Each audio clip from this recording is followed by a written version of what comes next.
సాక్షాత్తు ఖైరతాబాద్ నియోజకవర్గంలో హైదరాబాద్ నడిగడ్డ అయినటువంటి తెలంగాణ నడిగడ్డ, హైదరాబాద్ నడిగడ్డ అయిన ఖైరతాబాద్ నియోజకవర్గంలో బంజారా హిల్స్, ఇప్పుడు మన పార్టీ కార్యాలయం ఉన్న బంజారా హిల్స్ డివిజన్లో బిఎల్ఓలు ఇండ్లలోకి పోవట్లేరు. మీరు ఏదైతే మ్యాండేటరీ గైడ్లైన్స్ ఇచ్చిండ్రో అవి అమలు చేయట్లేరు.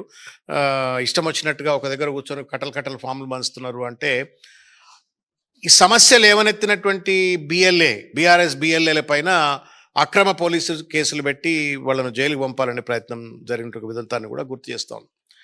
ఇంత జరిగిన తర్వాత దుర్మార్గం ఏంటయా అంటే, ఓట్లు తగ్గకుండా ఓట్లు పెరిగినాయి అనటానికి నేను ఒక ఉదాహరణ తమ దృష్టికి నేను మీ ద్వారా నేను ప్రజల దృష్టికి తీసుకెళ్లే ప్రయత్నం చేస్తూ ఉన్నాను.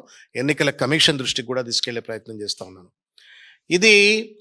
ఈ లిస్ట్ నేను మీకు ఏదైతే చూపెడతా ఉన్నానో, ఈ లిస్టు అసెంబ్లీ నెంబర్ 60 ఖైరతాబాద్ నియోజకవర్గం 60 నెంబర్, బూత్ నెంబర్ 237 అంటే పార్ట్ నెంబర్ 237, హౌస్ నెంబర్ వచ్చేసి 8-2-684/250.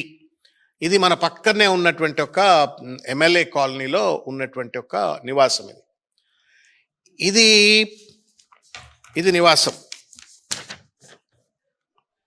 నివాసం.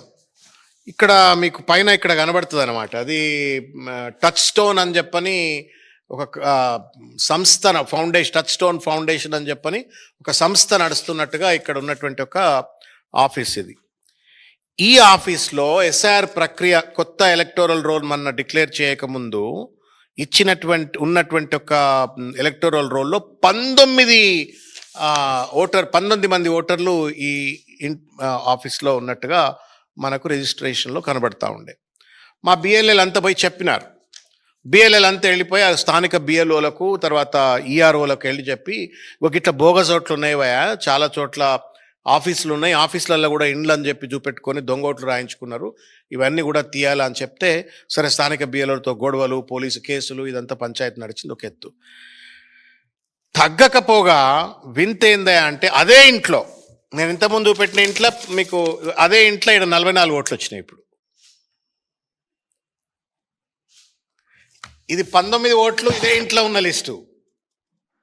19 ఓట్లు ఇదే ఇంట్లో.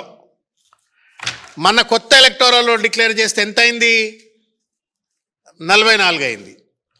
కనీస ఇంగితం లేదు, ఔచిత్యం లేదు, గైడ్ లైన్స్ పట్ల చిత్తశుద్ధి లేకుండా ఎన్నికల సంఘం వాళ్ళ ప్రతినిధులు, ఈఆర్ఓ కానీ, బిఎల్ఓలు కానీ, ఇంకెవరన్నా కానివ్వండి, ఏఈఆర్ఓలు ఎవరన్నా కానివ్వండి, you have a constitutional obligation. రాజ్యాంగం ఇచ్చినటువంటి ఒక బాధ్యతతో నువ్వు వెళ్ళి వీడు ఉన్నాడా లేడా. ఇప్పుడు ఫామ్ 6 ఇచ్చినారు, మరి ఫామ్ 6 ఇస్తే ఈ ఫామ్ 6 ఇచ్చినంత మాత్రాన 44 మందిని యాడ్ చేసి పడేస్తారా?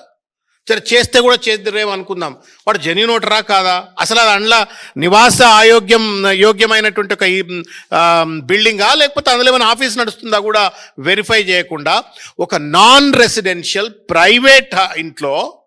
ప్రైవేట్ ఆఫీస్లో 44 మంది ఉన్నట్టుగా కొత్త పబ్లికేషన్లో ఎలక్టోరల్ రోల్లో చూపెడుతున్నటువంటి ఒక పరిస్థితి. నేను దీని మీద చాలాసార్లు చెప్పినాం కూడా. నాన్ సీరియస్గా ఉన్నారు, బిఎల్ఓస్ అంతా నాన్ సీరియస్గా ఉన్నారు, ఈఆర్ఓలు నాన్ సీరియస్గా ఉన్నారు, వీళ్ళపైన సరైన చర్యలు తీసుకోవాలా, మోటివేటెడ్గా లేరు, వాళ్ళపైన అజమాయిషీ లేదు, మానిటరింగ్ లేదని చెప్పినప్పటికీ కూడా పట్టించుకోలేదు. పర్యవసానం ఏంటంటే, ఎక్కడైతే ఓట్లు తగ్గినట్టే చూపెడుతున్నాయి, మరో పక్కన బోగస్ ఓట్లను నమోదవుతుంటే గుడ్డుగుర్రం పళ్ళు దవ్వినట్టుగా ఎన్నికల సంఘం పనిచేస్తుందన్నట్టు విషయాన్ని మీడియా ద్వారా నేను ఎన్నికల సంఘానికి తెలియజేస్తూ, అదేవిధంగా తెలంగాణ సమాజాన్ని అప్రమత్తం చేయాలా, ముఖ్యంగా బీఆర్ఎస్ పార్టీ కార్యకర్తలను, బిఎల్ఏలను క్షేత్రస్థాయిలో అప్రమత్తం చేయాలనే ఉద్దేశంతో పత్రికా సమావేశం పెట్టడమైంది. లేటెస్ట్ అప్డేట్స్ కోసం మన నేటి ధాత్రి ఛానల్ని సబ్స్క్రైబ్ చేయండి. అలాగే మీకు నచ్చిన వీడియోని లైక్ చేసి, షేర్ చేసి, కామెంట్ చేయండి.